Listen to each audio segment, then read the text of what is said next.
So meron tayong tanggap na e-trace no na naka-password. Ayan, dinadial ko muna. Kala ko makukuha ko sa hula pero hindi pala. So nag-decide na akong i-ztag na kasi hindi nakuha sa hula, no? So bubuksan ko muna yung E3S para i-ztag at ayun, para i-format.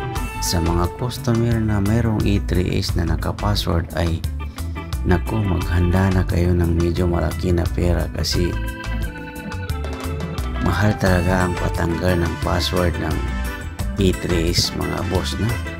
So ayan, hininang ko na mga boss, no, para i-ztag na natin at tatanggalin na natin ng password at ipo-format na natin yan.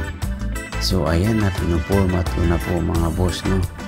So pati EPRP po niyan mga boss, no, ay tinanggal ko na, or Google account ay tinanggal ko na para wala na tayong alalahanin pagkatapos ng i-ztag.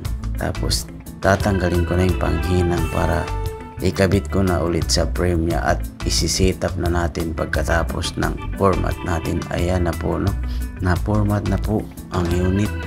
So para doon sa mga customer na nagtatanong, ayan na po ang gagawin. Makikita niyo po sa video kung paano gagawin ng password na kinalimutan niyo. Ayan, bubuksan po yung unit para kabitan ng test point. So hanggang dito na lang mga boss, no. Ito ko na at ibibigay ko na sa customer.